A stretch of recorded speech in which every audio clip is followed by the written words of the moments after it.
Hi friends, അസ്സലാമു അലൈക്കും. എല്ലാവർക്കും ഐഷ സ്ട്രീം വേൾഡിൻ്റെ പുതിയൊരു വീഡിയോയിലേക്ക് സ്വാഗതം. ഇന്ന് ഞാൻ വന്നിട്ടുള്ളത് വളരെ ടേസ്റ്റി ആയിട്ടുള്ളതും അതുപോലെ എല്ലാവർക്കും ഒരുപോലെ ഇഷ്ടമുള്ളതുമായ ഒരു ചിക്കൻ സമോസയുടെ റെസിപ്പിയുമായിട്ടാണ്. വളരെ ഈസി ആയിട്ട് ചെയ്തെടുക്കാൻ പറ്റിയ ഈ ചിക്കൻ സമോസ എങ്ങനെയാണ് തയ്യാറാക്കുന്നത് എന്ന് നമുക്ക് നോക്കാം.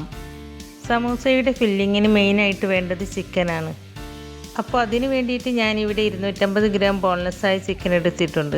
പിന്നെ ഒരു ചെറിയ തക്കാളി ചെറുതായി കട്ട് ചെയ്തതും, അതുപോലെ ഒരു മീഡിയം സൈസിലുള്ള പൊട്ടാറ്റോ ചെറുതായി കട്ട് ചെയ്തതും, പിന്നെ ഒരു വലിയ സവാള ചെറുതായി കട്ട് ചെയ്തതും, പിന്നെ കുറച്ച് ഇഞ്ചിയും വെളുത്തുള്ളിയും ചതച്ചതും, കുറച്ച് മല്ലിയിലയും 2 പച്ചമുളക് വട്ടത്തിൽ കട്ട് ചെയ്തതും എടുത്തിട്ടുണ്ട്.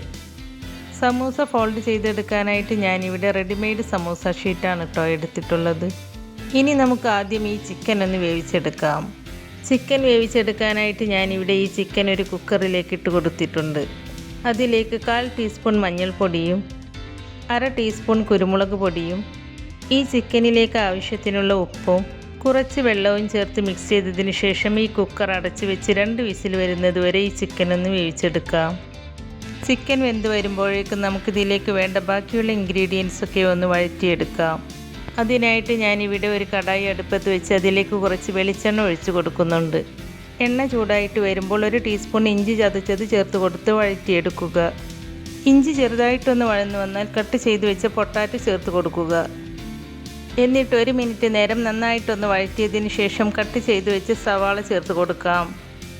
സവാള ചേർത്ത് കൊടുത്തതിന് ശേഷവും നന്നായിട്ടൊന്ന് വഴറ്റിയെടുക്കുക. സവാള പെട്ടെന്ന് വഴന്നു വരാൻ വേണ്ടിയിട്ട് ഇതിലേക്ക് ആവശ്യമായ ഉപ്പ് ചേർത്ത് കൊടുക്കുന്നുണ്ട്. ഉപ്പ് ചേർത്ത് കൊടുത്തതിന് ശേഷം സവാള നല്ല സോഫ്റ്റ് ആകുന്നത് വരെ വഴറ്റിയെടുക്കുക. സവാള ചെറുതായിട്ടൊന്ന് വഴന്നു വന്നാൽ ഈ സമയത്ത് 1 ടീസ്പൂൺ വെളുത്തുള്ളി ചതച്ചത് ചേർത്ത് കൊടുക്കാം. എന്നിട്ട് ഇതെല്ലാം കൂടി നന്നായിട്ടൊന്ന് വഴറ്റിയെടുക്കുക. ഇപ്പോൾ സവാള നല്ല സോഫ്റ്റായിട്ട് വെന്ത് കിട്ടിയിട്ടുണ്ട്. ഈ സമയത്ത് നമ്മൾ കട്ട് ചെയ്ത് വെച്ച തക്കാളി ചേർത്ത് കൊടുത്ത് മിക്സ് ചെയ്തിട്ടെടുക്കുക. അതിനുശേഷം കട്ട് ചെയ്ത് വെച്ച് പച്ചമുളക് ചേർത്ത് കൊടുക്കാം. പച്ചമുളക് ചേർത്ത് കൊടുത്തതിന് ശേഷവും നന്നായിട്ടൊന്ന് മിക്സ് ചെയ്തിട്ടെടുക്കുക. അതിനുശേഷം നമുക്കിതെല്ലാം ഒന്ന് നന്നായിട്ട് സോഫ്റ്റായി വെന്ത് വരാൻ വേണ്ടിയിട്ട് 1 മിനിറ്റ് നേരം അടച്ച് വെക്കാം. ഇപ്പോൾ നമ്മുടെ ചിക്കൻ ഇവിടെ വെന്ത് വന്നിട്ടുണ്ട്. നമുക്ക് ഈ ചിക്കൻ കൈകൊണ്ട് ഇതുപോലെ ഒന്ന് പിച്ചിയെടുക്കാം.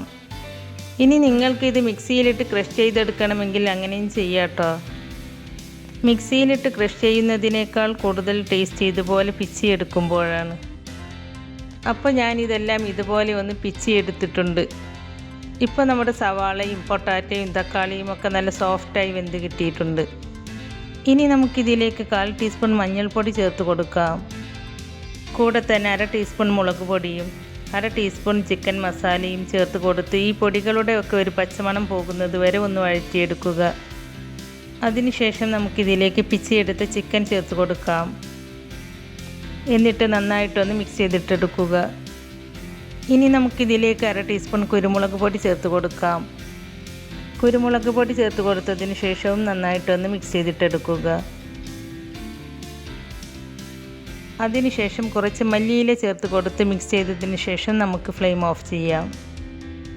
ഇപ്പോൾ നമ്മുടെ സമൂസയിലേക്കുള്ള ഫില്ലിങ് റെഡി ആയിട്ടുണ്ട് കേട്ടോ. ഇനി നമുക്ക് സമൂസ ഫോൾഡ് ചെയ്തിട്ടെടുക്കാം. അതിനായിട്ട് ഞാനിവിടെ സമൂസ ഷീറ്റ് എടുത്ത് വെച്ചിട്ടുണ്ട്. ഫോൾഡ് ചെയ്യുന്നതിന് മുമ്പ് ഷീറ്റെല്ലാം ഇതുപോലെ സെപ്പറേറ്റായി എടുത്ത് വെക്കുക. ഇനി നമുക്കൊരു ബൗളിലേക്ക് 2 ടേബിൾ സ്പൂൺ മൈദമാവ് ചേർത്ത് കൊടുക്കാം. എന്നിട്ട് ഈ മൈദമാവിലേക്ക് കുറച്ച് വെള്ളം ചേർത്ത് കൊടുത്ത് ഒരു പേസ്റ്റ് രൂപത്തിലാക്കി എടുക്കുക. ഈ പേസ്റ്റ് വെച്ചിട്ടാണ് നമ്മൾ സമൂസയുടെ ഓപ്പണായ ഭാഗമെല്ലാം ഒട്ടിച്ചു കൊടുക്കുന്നത്. അപ്പോൾ നമുക്കിവിടെ പേസ്റ്റും റെഡിയായി കിട്ടിയിട്ടുണ്ട്. ഇനി നമുക്ക് സമൂസ ഫോൾഡ് ചെയ്തെടുക്കാം. അതിനായിട്ടൊരു സമൂസ ഷീറ്റ് എടുത്ത് ഇതുപോലെ കോൺ ഷേപ്പിൽ മടക്കിയെടുക്കുക. എന്നിട്ട് അതിലേക്ക് നമ്മൾ തയ്യാറാക്കി വെച്ച ഫില്ലിങ് വെച്ച് കൊടുക്കാം. എന്നിട്ട് ഇതുപോലെ മടക്കിയെടുക്കുക. ഇനി ഈ ബാക്കി വരുന്ന ഭാഗമുണ്ടല്ലോ, ഇത് ഈ ഓപ്പണായ ഭാഗത്തിൻ്റെ ഉള്ളിലേക്ക് വെച്ച് കൊടുത്ത് ഇതുപോലെ മടക്കിയെടുക്കുക. കണ്ടോ, ഇതുപോലെ.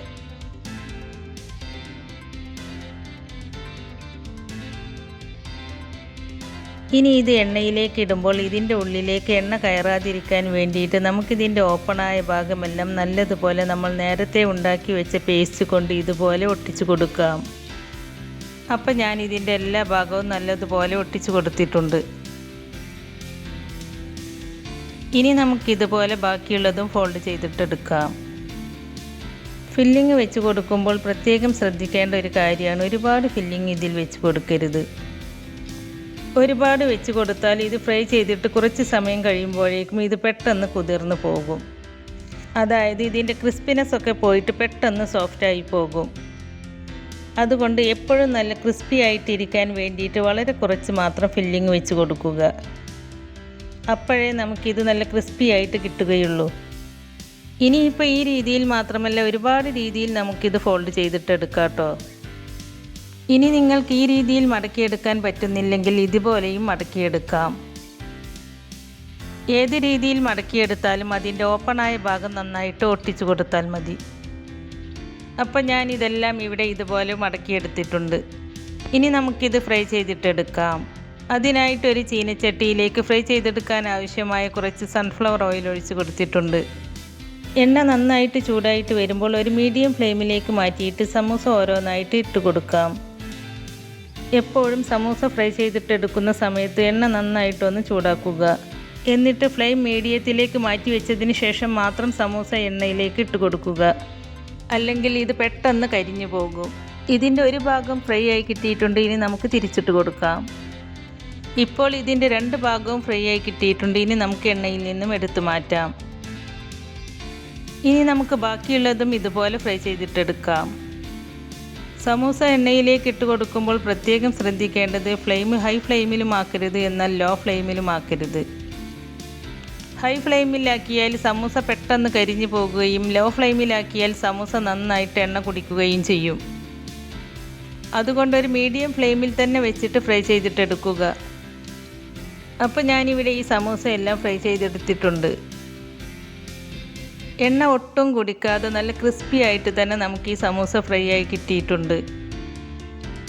നല്ല ടേസ്റ്റി ആയിട്ട് വളരെ എളുപ്പത്തിൽ ചെയ്തെടുക്കാൻ പറ്റിയ ഒരു സ്നാക്സ് റെസിപ്പിയാണിത്. അപ്പോൾ എല്ലാവരും ഇതുപോലെ ഒന്ന് ട്രൈ ചെയ്ത് നോക്കിയിട്ട് അതിൻ്റെ ഫീഡ്ബാക്ക് നമ്മുടെ കമൻറ്റ് ബോക്സിൽ വന്ന് അറിയിക്കണേ. നമ്മുടെ ഇന്നത്തെ ഈ റെസിപ്പി നിങ്ങൾക്ക് ഇഷ്ടമായിട്ടുണ്ടെങ്കിൽ ലൈക്ക് ചെയ്യാനും ഫ്രണ്ട്സ് ആൻഡ് ഫാമിലിക്ക് ഷെയർ ചെയ്ത് കൊടുക്കാനും മറക്കരുത്. അതുപോലെ ഐഷസ് ഡ്രീം വേൾഡ് ആദ്യമായിട്ട് കാണുന്നവരാണെങ്കിൽ ഒന്ന് സബ്സ്ക്രൈബ് ചെയ്ത് സപ്പോർട്ട് ചെയ്യണേ. സബ്സ്ക്രൈബ് ചെയ്യുമ്പോൾ തൊട്ടടുത്ത് കാണുന്ന ബെല്ലൈക്കണിൽ ക്ലിക്ക് ചെയ്ത് അതിൽ ആളെന്ന ഓപ്ഷൻ തന്നെ എനേബിൾ ചെയ്ത് വെക്കുകയാണെങ്കിൽ പുതിയ റെസിപ്പീസ് അപ്ലോഡ് ചെയ്യുമ്പോൾ അതിൻ്റെ നോട്ടിഫിക്കേഷൻ നിങ്ങൾക്ക് കിട്ടുന്നതാണ്. ഇൻഷാ അല്ലാഹ് പുതിയ റെസിപ്പീസുമായി വീണ്ടും വരാം. Thank you.